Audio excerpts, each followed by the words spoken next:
Welcome to another episode of Gari-On Talks. This is your host, Dorette. Gari-On Talks is an initiative. Gari-On means Garifuna Onward, and it's an initiative started to try to bring more awareness to the speaking and the learning of the Garifuna language.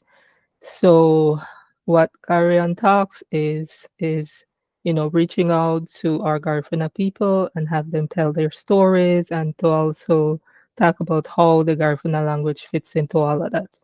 So we're very happy and honored to have our next guest. She goes by Garifuna Duchess. I know of her is that she's an author that talks about Garifuna spirituality, which is a major part of the Garifuna, culture. And so I will turn it over to you, Garifuna Duchess. Welcome and thanks for being here. Thank you So, for having me. right, so tell us a little bit about your background and how you got started, on your journey up to where you are now. Oh, wow. It's loaded. Hi, I go by the name Garifuna Duchess, and I have penned two stories so far, two considerable novels, if you would call them that. And the first book, My Spiritual Journey, A Symbiotic Relationship with My Ancestors, was published back in May of 2021. And then my second book, My Spiritual Journey, Knowledge and Guidance, Volume 2, was recently published. It was launched in March of this year. What started me on this journey? Hmm. I'd say that it was a convoluted path to get me here, but ultimately there was so much that was happening. As far back as in 2015, I think it was when everything came to a head. And in Mhm. 2015, I would say that my life as I know it, and I've said this numerous times, unraveled. However, looking back, I was probably being prepared way before then, a long time before that. I just was not able to articulate that that was what was happening in my life. Mhm. Um, I would say a series of things as far as my personal life came to a head. And this was compounded or exacerbated by the fact that I became ill Mhm. and I had female problems, I would call it.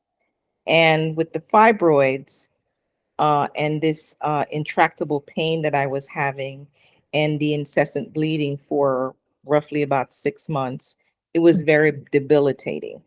Mhm. And this created its own sorts of issues, including the fact that I became extremely depressed and suicidal Mhm. because what I was going through, I didn't understand it. And I didn't really, while I had my family to try to support me, they helped as much as they could. My mother is the kind of person who's a fixer, but because I didn't grow up in a family that was very familiar with the spirituality aspect of the culture, Mhm. um, that was not it didn't help the situation. By all accounts, we were living the religious experience, being devout Catholics, and that was the fact that I knew that I was a Garifuna, and I understood. I knew that there was things called a dugu, but more than that, I didn't even entertain the thought about it because I wasn't exposed to that world. It was a very foreign world to me. Mhm. So I would say in 2016 was when when everything started getting ratcheted up. Um, and I know there's that is such a better term because it was just this download of things that were happening, and I could hear people talking to me. I could hear someone talking to me, but I couldn't see anything. Mm, And so, of course, this was not starting out very well because, like I said, this was a foreign experience to me. And the fact that I was already, I would say, about 4 months into this exacerbated health issue that I had, I was attributing that this issue of delirium to the fact that I was not well, mm, and not necessarily that I was already going through the awakening process, the spiritual awakening. Things would not get any better for a while. mhm, And in March of 2016, I was able to have the surgery that I needed. I had the hysterectomy, and then I had this long road to recovery.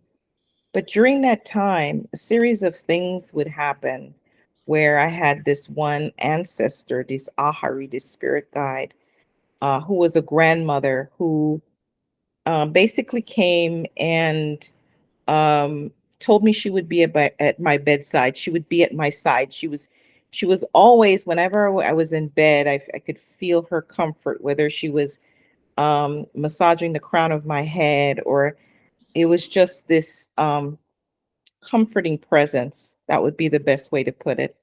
mhm, But she did tell me that this was going to be a journey, that she was going to be right there with me and to see me and help nurse me back to health. mm, And she did. Things got start getting better. Before that, it just felt like it was getting worse before it actually got better. mhm, In my first book, My Spiritual Journey, A Symbiotic Relationship with My Ancestors, I chronicle everything that I just told you. mhm, But at the time, obviously, when these things were happening, I wasn't thinking about writing a book. I had no sense that that was where I would be ultimately, that my journey would go. In fact, I was literally just living day to day mm, and just hoping that, I could get to the other side. mhm. Wow, that's a lot.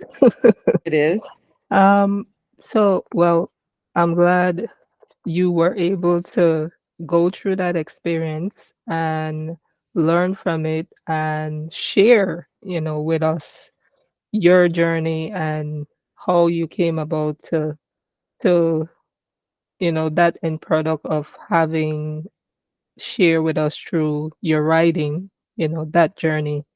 And I think it will help a lot of people, especially Garifuna people may, you know, who may, who are or who may have been going through the same thing, or something similar. So I I think hope it so. definitely, makes a difference. So thank you for being here and for, you know, sharing your experience. And I think it matters because, sometimes if you don't go through it, you don't really get it. But Absolutely. so, you as someone who's been through it, you can talk about it because it's personal to you, it's a part of your journey. So Yes. great. Um, so in terms of you growing up Garifuna, what was that like for you? Um, I grew up in a when I was living with my godparents, it was a very structured and loving home. Um, and I mean, we definitely had a sense that we were Garifuna. But like I said, I lived the Catholic experience. I did not live necessarily the fact that the Garifuna culture, in it wasn't 100% of that. It Mhm, was a more kind of, I guess, diverse living, if there would be such a thing. mhm, When I was with my mother, when I was in the States, um, I had a more sense of living in a Belizean home. Mhm. Um, it was very much a Garifuna home as well. Um, keeping with all the customs and the most of the customs and the culture of the homeland. Mhm. My mother would talk to us in Garifuna, but she was aware that we were very limited in what we understood. So it just would be like everyday kind of instructions, Mhm. basic conversation. Mhm. And while I was not able to really answer back, I understood these things. Uh, into the awakening, which would be years later, but before then, I had already start having this interest to learn the language. Mhm. And while it wasn't something that was consistently that I wanted to, that I would say I would take up, once the gift was being bestowed, it was like I think part of me speaking the language in a way that I had never spoken it before actually came with the gift. Mm. Because there's really no other way for me to say that I can explain the way I can articulate or speak the language. I am not 100% fluent. I'm Mhm. not, but I think I have a pretty good command of the language and I'm very comfortable and confident having conversations. Mhm. Um, I've also spent a lot of time in Honduras. And where Mm. I go in Honduras, in Kusuna, which is one of the last Garifuna strongholds in one of the real it's very south. It's in deep Cologne. Um, they speak Garifuna there. Mhm. In fact, some of the locals in that village, they don't even speak Spanish really. They're not, Mm. even though Spanish is their language, a Mhm. lot of them are not fluent in Spanish. So Garifuna is the only language that they know, a lot of Wow, them. that's different. That was very interesting to me. Mhm.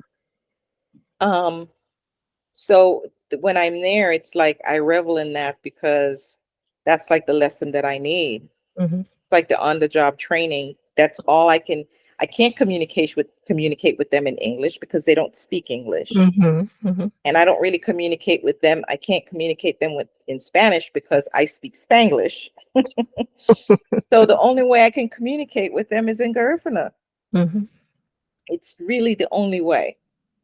And so that has also helped get me to, this point, which I'm so grateful for. I Mhm. really am. Um, at some point in my journey, having these interactions or these encounters, I was being guided to go to Honduras, but at the time, I didn't know that I was going to Honduras.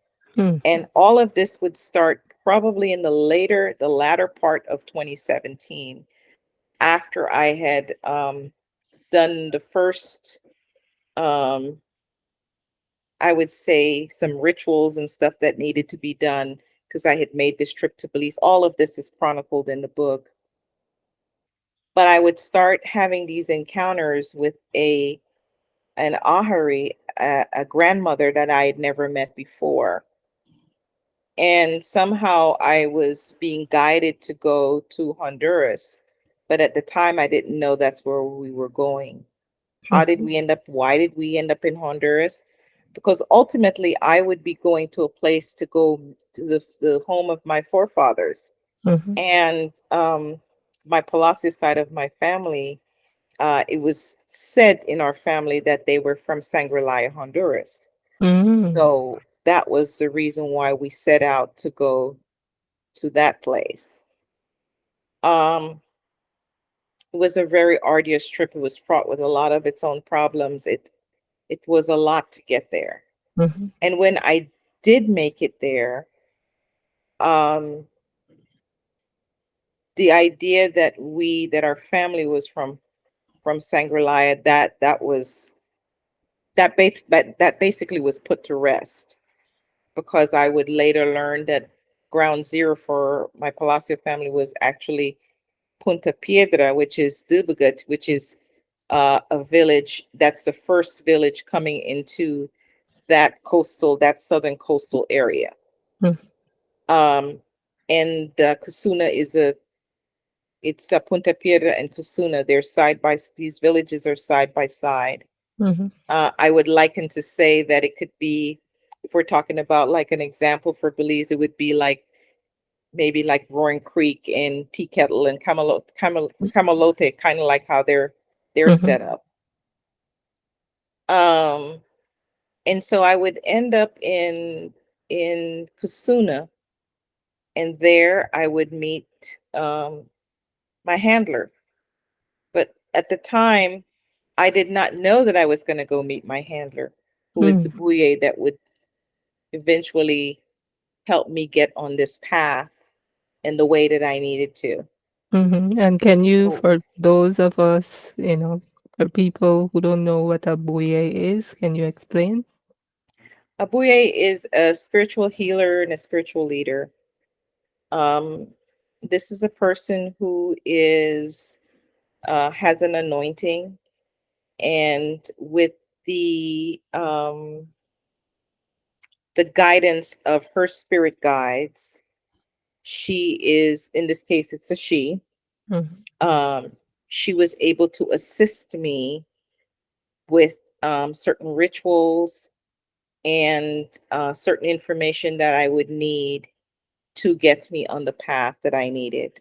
mm. However, when I did make it to her, I realized that I had been spiritually compromised. I Oh talk my. about all that in the book, Mhm, and that I was in need of help mhm, to um, to assist me to get me back on track. mhm, Um, you know, very early on, I realized, because all this stuff was foreign to me, I was making an effort to document or to journal. mm. But I suppose the only reason that was happening was initially was because I didn't want to forget things, because Oh. everything seemed like it was overwhelming. Mhm, And and then eventually it was not until 2018, because the summer I first made it to Sangrelaya or Honduras. So it was my first trip was the end of January of 2018. And I would make it back there that July of that same year. And I did my first initiation then. It was thereafter that I realized that I was going to be writing a book. Um, these thoughts were being put in my consciousness that that's what I needed to do. mm, How I was going to do it, I didn't articulate all that. I knew that I had all these notes or cheat sheets and all this stuff. And, but most of the information actually literally was in my mental vault. mhm, And the following year, I was dealing with the pressure of, I need to do this book, I need to do this book, I need to do this book. What I can say is, thinking back, I really wasn't giving it much thought. I didn't even take myself seriously. However, it wasn't until the November or the December of that year, I literally went on social media and I said, I'm writing a book. In retrospect, I think I did that to try to convince myself, one, that I need to do it, mm, and to hold myself accountable that that's what I was going to do. mhm, But I, I was not, I don't feel like I had wiggle room. I knew that this was something I needed to do. mm, And it wasn't getting easier because it was becoming very intense, the feeling that I needed to do it. mhm, And so in 2020, that was the end of 2019, we got into 2020, I start writing the book. mhm, And and then I kind of didn't do anything. And the following year, it was like once I sat down, I wrote that book. I think I wrote that book in like 3 weeks. We're No. already, yeah. Wow. And the rest is history on that one. Mhm. Amazing. So, is writing, a skill that you've always had, or was it a part of a career that you previously had? Why why it turned into a book? Was writing something that you've always done? Not professionally. Uh, always felt like that came to me with ease. Mm, Um, Probably because charting notes, anything that I had to do, it was easy for me to explain myself. Um, I can't say that I had any formal training with writing. Um, However, um, I knew I was given the skill and I was given everything that I needed to do to be able to write. mhm, So that would be the short end and to the answer. mhm. All right. So would you say you speak? I know you said you have a better command of the language, so that means you speak you understand Garifuna as well as speak Garifuna, and like you said, you can hold a conversation. Yes, I can. Okay, great. Um, so what advice would you give someone who is on a similar journey, and maybe think they can share their experience and they don't really know, where it's going or if it will be accepted or received. What advice would you give that person on a similar journey, going through a similar experience? I would say, first of all, I would say this. Um, there are three universal principles to the spiritual journey. And the first one is getting the call and surrendering to the process and the obedience to what it is that is going to be required of you ultimately. So keeping that in mind, for someone who may find themselves in similar situations, um, always try to seek help. Seeking help cannot is not always easy. I know when I sought help, there was really no one there that I found at the time who could help me. Maybe I was searching in the wrong places. I can't say that nobody wanted to help me, but being overwhelmed, you really don't know how to go or how to navigate. And I didn't necessarily have a roadmap. You are going to be guided, and ultimately, out of everything that happens, the right people are going to be put in your path to assist you. But before you get to that point, you're still going to have to try to seek help. Hmm. Be obedient to the call to the process because that will make everything, um, when you're going through it, you're overwhelmed. However, when you look back, you're going to see if you did those things that it's probably the least path of aggravation for you. Mm, But that will be in hindsight that you're going to see that because I know when I was going through it, I was overwhelmed. And when you're uncomfortable, when something feels uncomfortable, the first thing you want to do is fight back, is to push back yes. and not have to go along with that. I'm not going to sit here and say it was a bed of roses. It was really a hard time for me. A spiritual awakening is not for the faint of heart.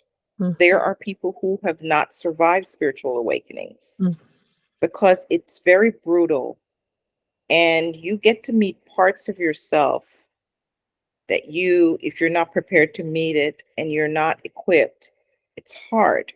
Mhm. because you will question the very essence of your existence and who you are. Mhm. You will question the ideology of your existence. You will question the ideology of everything that you know. You will.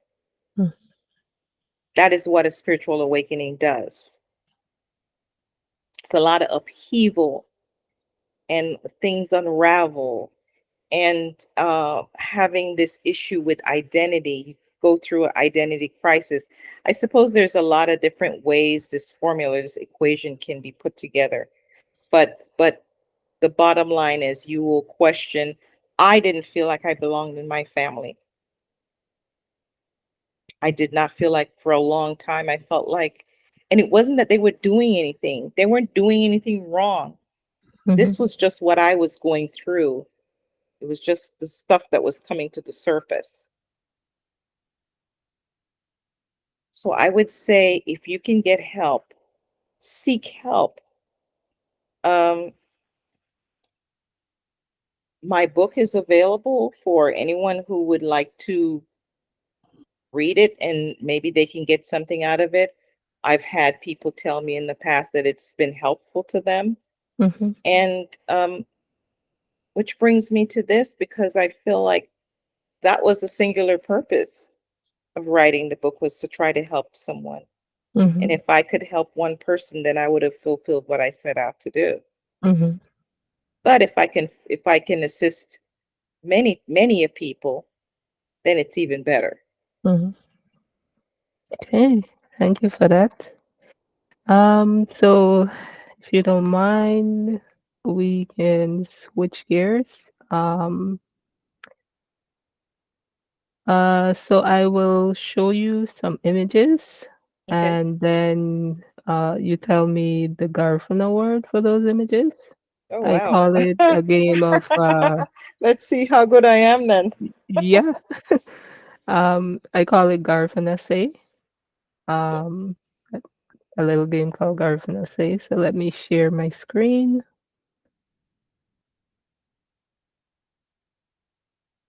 Can you see my screen? Yes. Okay, so this is the first one.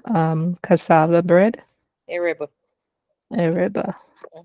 Mhm. So how, in terms of the Garifuna culture, what's the significance of the cassava bread in our culture? Well, it's a staple. It was well, what I understand, historically, it was provision. So if you, for the fisherman, or for a farmer, or for someone who was on the road, this was a perfect staple to take. And it was also a staple in the home. Hmm. And it amazes me how long, cassava bread can The last. shelf life, exactly. Amazing to me compared I'd to like to other say this, production. Uh-huh. in the spiritual realm, when my ancestors uh, they were talking to me. Um, well, I got to understand a little bit more after, because when I was having this encounter with an elder, a very old ancestor, and she was telling me Natura musu deret, but when I looked at it, it was morumorut. It was the king cassava.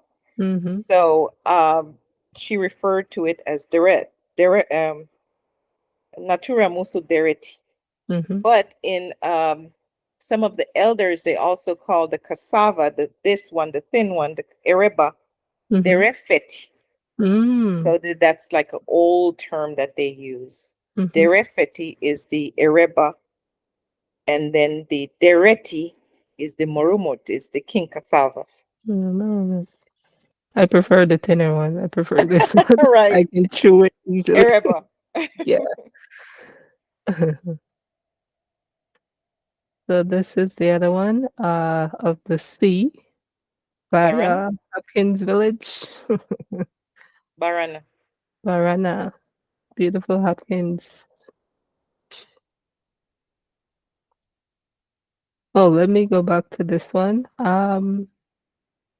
In terms of the sea, Barana, in our culture, how important is it? the sea Well, and as living by far the as water and the significance in our generally, the culture. sea is the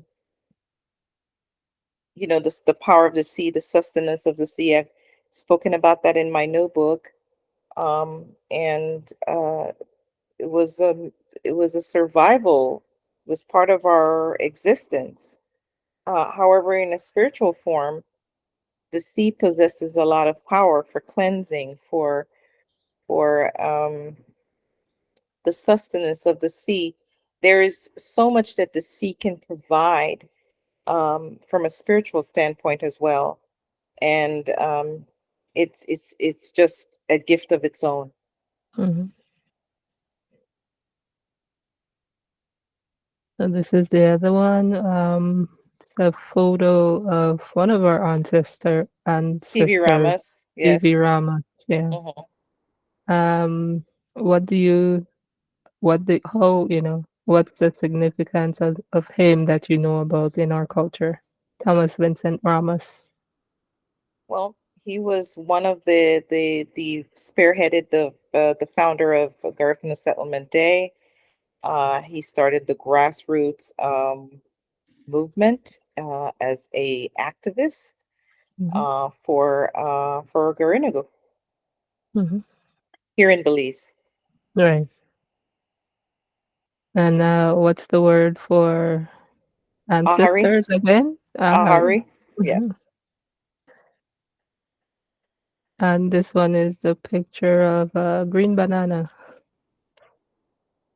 Wigyu, demon, demon of Wigyu. Being never again. Hmm. And how important or what's the significance of this in our culture? Another, I would say, staple, yes. Hmm. We could use it to um, make a lot of different foods. Darasa, which Hmm. is you can make it as a savory, which is a savory green banana tamale, Hmm. for more modern people to give an example of what that could be. Hmm. Um, they also make harabada out of it. So harabada is when you bake it, the fritter. If it's a fritter, if you fry it, and Hmm. if you bake it, how do you say it in Garifuna? Ababada no harabada, which is that is the whole concept of baking is the harabada. That one Yes. I haven't had. I haven't heard of that either. That Hmm. sounds interesting. So when Yeah. you don't want to fry it, you can bake it. Yes. Mm, cool. Mhm. And then you can also make food like tapao, You can you make know? tapao, you can make Mm-hmm. bundiga. Mm-hmm. Uh-huh. Yeah. And their porridge that you can make as well Mm-hmm. out of it. Yes. That goes to tell you how creative our people are, Oh, absolutely. able to do all these things out of one, Yes, one ingredient, right? exactly one main Hmm. ingredient. Hmm. And this one is of the Garifuna drum. Garao, furumit, primero. Mm-hmm. And what's Well, the or significance in our culture? I guess it is. It could be a little bit bigger, but garao. Mm-hmm. Um, ani furumiati, which is the primero, and then leaba le nalingi garao, the is the segunda. Mm-hmm. The smaller one. The segunda is the larger one. The primero is the smaller one. Okay. Yeah. Oh, and what's the significance Well, in our culture? primero lana efeduhani primero. Furumiati lana ifeduhani la garao, the bass lanigi garao, which is the segunda, is the bass drum, and that is also the drum that is used in the dabuyaba for ugulendu, which is the what is practiced in the dabuyaba, Mm-hmm. the rhythm of um the Mali, or how we harness or call our ancestors, is called ugulendu. Mm-hmm. And the drums. I was thinking of a question, but I forgot. The drums is a powerful force. Mhm, It's not only for time of celebration, but it is also one of the um, core of our spirituality. mhm, Some of what we do, the drums are at the forefront for some of our ceremonies and also our master ceremonies or master rituals, mhm. including Amali or a Digu or Chigu, which are the ceremonies. Right, and you mentioned the word dabuyaba. For us, for those of us who don't know, could you explain? A Dabuyaba is a Dabuyaba. It doesn't have a translation, but it's an ancestral home. Mhm.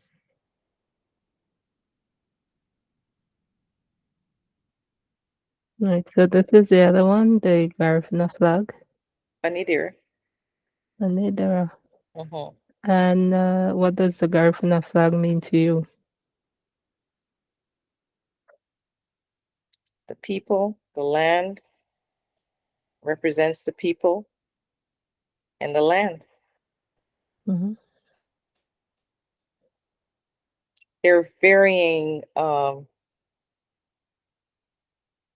In past years, they've been varying um, versions of the flag. Hmm. But what I'm familiar with, I feel like we're all Garifuna brothers and sisters at the end of the day, and it's Yes, less yes. about it's more about inclusion. Hmm.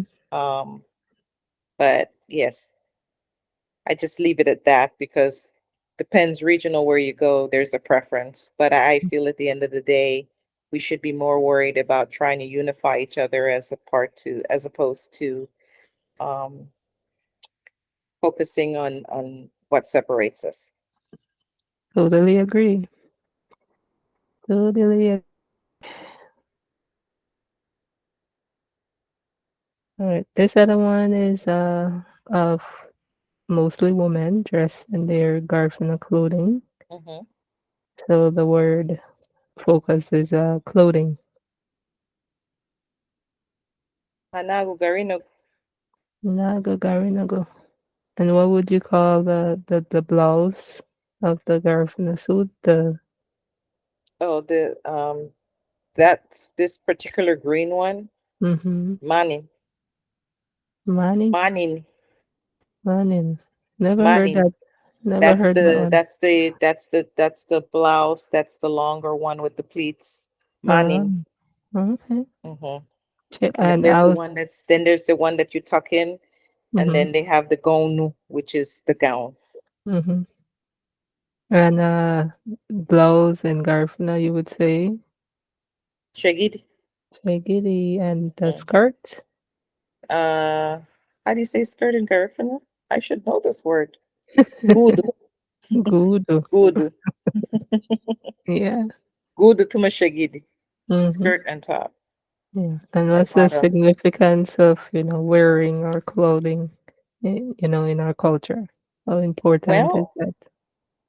it's part of our cultural identity, and it can be worn for festive or just at any time. Um, you can wear your clothes whenever you want. You can rock it however you want. Mm-hmm. It Mm-hmm. it is um, it is part of our cultural identity. Mm-hmm.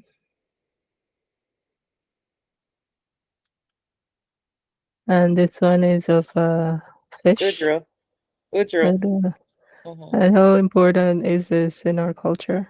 Or what's Another the main significance? staple. Mm-hmm. And when I was talking about the sustenance of the sea, Mm-hmm. this is some of what we get from the sea that feeds us, that Mm-hmm. nourishes our bodies. Right. And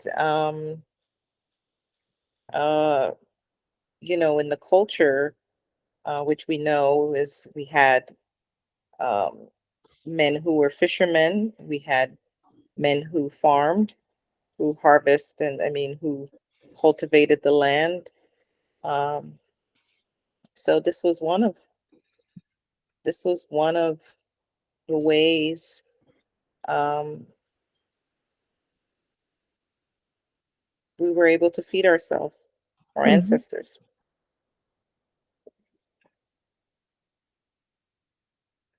And then Oh, this wow. is the next one. I got this photo from your Instagram. Oh, okay. Yeah. Um, Abur so honey. yes, that's the Abur focus. honey. Writing. Mm-hmm. Yeah, no, I was asking you about your writing earlier. Hmm. So tell us about this moment and, promoting your book. What do you remember? What was what did you This learn from this this was experience? really a surreal moment for me Mhm, because I had realized this thing, this idea, what I was supposed to do, and there was so much banter and fighting, and all of which eventually would lead to this moment. mhm. Um, it was a proud moment for me. I'm not going to lie. I was feeling really good about it. Sometimes, like you said, when you're going through it, it's hard. Hmm. But then when you It's get a through sweet it and reward. It's a sweet reward. yes, yes, yes, yes, all that, going through all that in order to To this point. get exactly.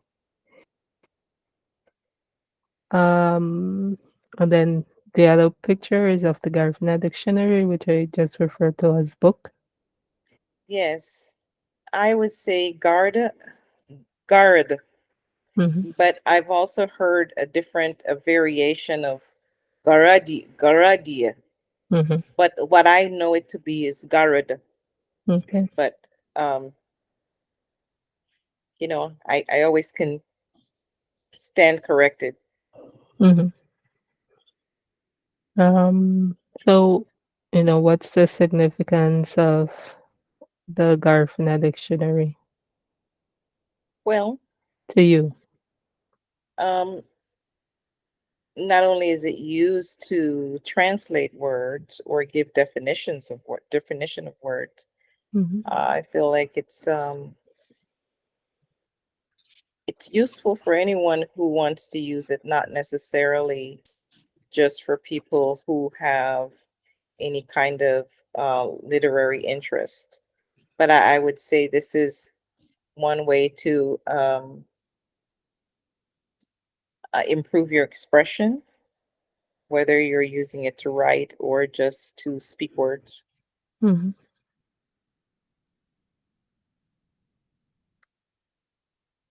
Okay, so besides what we've talked about, we talked about your writing, um, but what other talents or careers or hobbies do you have when you're not writing or promoting your book?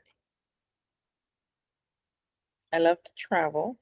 Yeah. That is also another way that I've been able to keep myself inspired, or um, when the inspiration comes, that's another way that I can, when I travel, I can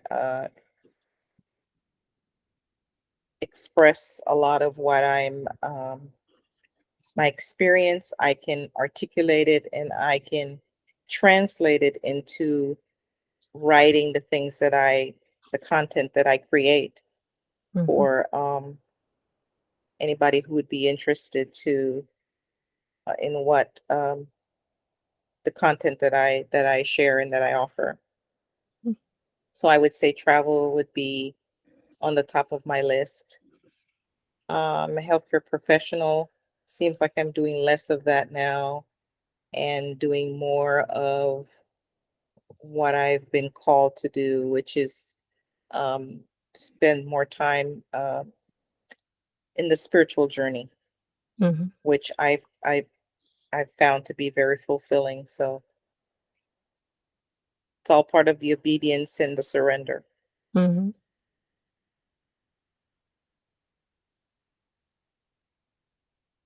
Okay, so um, let me share the screen instead. So this is your second book on Yes, Amazon. yes. So how could you talk about how, for those who have aspiration of also writing their own book, can you talk a bit about what this process was like for you and being, to the point of being able to publish uh and have it on Amazon? How does that process work, or how was that process? What was that process like for you? Um, this book, My Spiritual Journey, Knowledge and Guidance, Volume 2, was very different than the first book. Mhm, And I would say that I started almost immediately after I finished the first book, but I shelved this project many times, um, only because there was just always, I always felt like there was something that I was dealing with, whether it was taking on too much for work and it was traveling and just the obligation of other things that kept me unable to focus to what I needed to do. mhm, And but I would say what I've always said: if you have this um, feeling in your heart, if you have this thing in your heart that you know you need to do, you need to follow through. And this book was self-published, just like the first book. And one of the reasons I talk about that is because of the importance, because we're talking about a topic that is considered to be very taboo. And I knew how important it was for me to be able to bring this information forward. So I was willing to put my money on the line to make that a reality. mhm, And so the first book was self-published, and so was the second book. This book was self-published. And once I published the books and got them copyrighted, I was able to upload everything to Amazon as one of the distributors for the book and make it, available to the masses. mhm. Yeah. So to anyone who has aspirations of maybe writing their own book and publishing their own book, hmm what would you say to that person?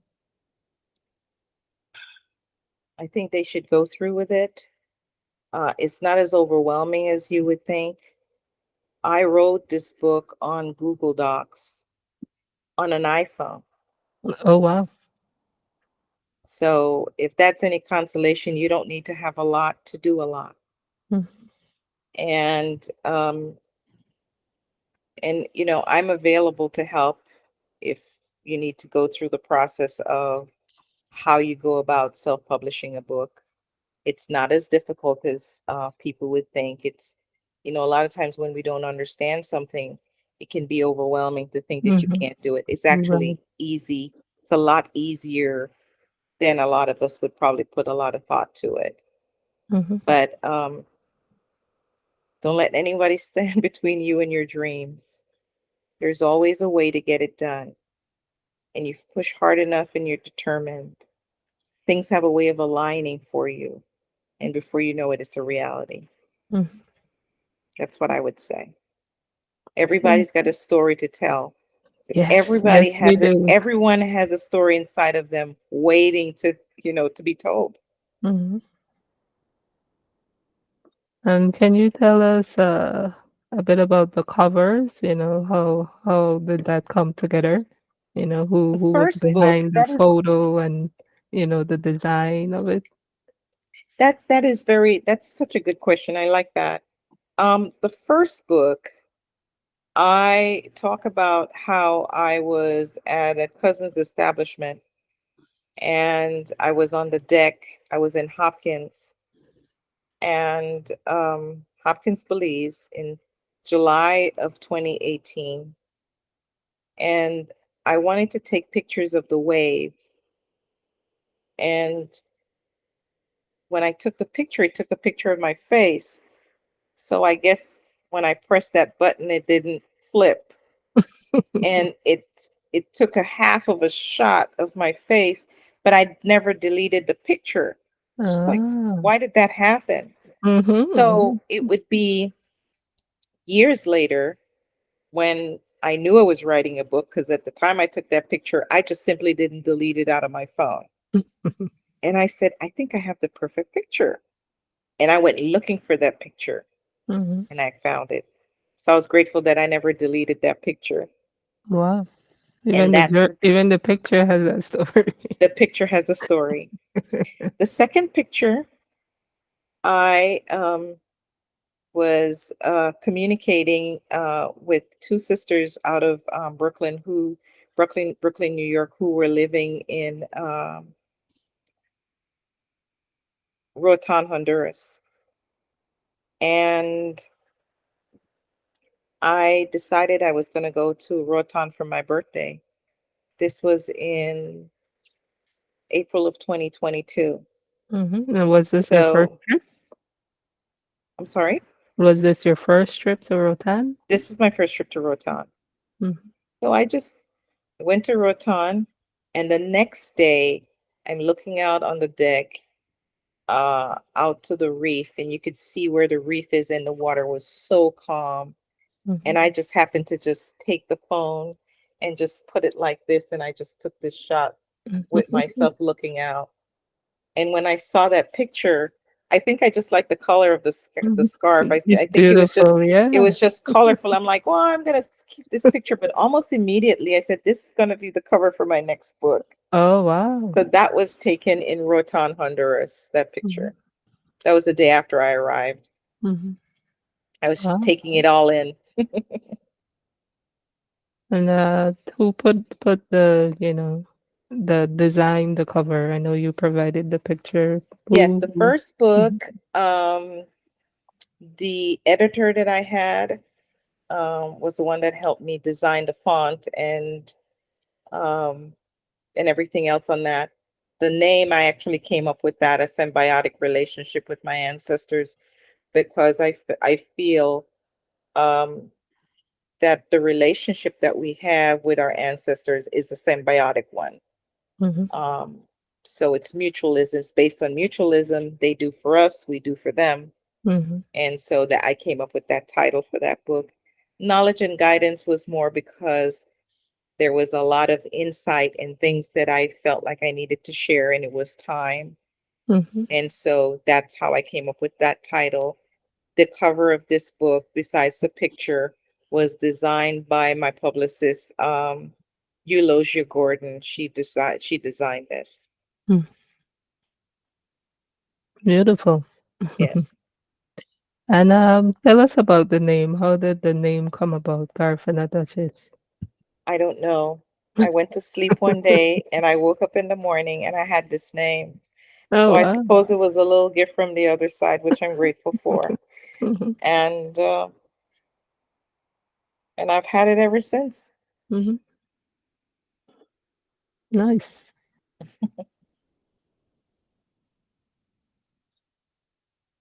Alright, so, other than what we spoke about, what's next for you in the coming months or year or years? What's next for you? Well, I have another book that's underway, but this is not going to be about another one of my spiritual journeys. It's going to be more of a collaborative effort, which I'm super excited about. Mhm. And that's all I'm willing to share at this time about that. Okay. I'm also doing some a handbook for inspiration. Um, but really, I started that project and I just kind of was taking some time for myself after the book launch. Mhm. So I'm gonna be back at it probably in another month or so. I've Okay. also been doing some collaborative and efforts with other writers, and which I'm super excited about. Hmm. Very nice. I'm definitely looking forward to, more, more seeing more, hearing more, I thank you. of your journey and, Yeah. seeing where that leads. And if people want to reach out to you or follow your posts, how can people connect with you? Well, my handle on all my social media is Garifuna Duchess. Um, my book pages on Facebook is My Spiritual Journey, and on IG is pen name My Story. Um, you can also get all the information you need on my website, garifunaduchess.com, and any upcoming coming events, bookings is always uploaded there, so you can get all the latest dates and information there, and everything else you need. The link to purchase the books, if you'd like, everything is there. Mm-hmm. And tell us about which social media you're on for those who are interested. Well, I'm on Facebook and I'm also on Instagram, and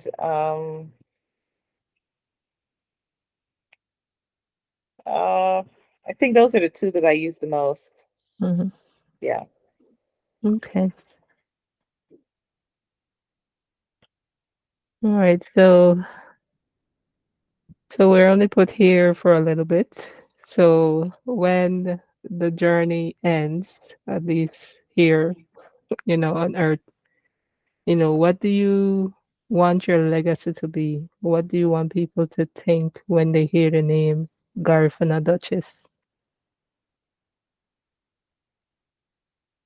That I was fearless in sharing what I believe and sharing my experience, that um,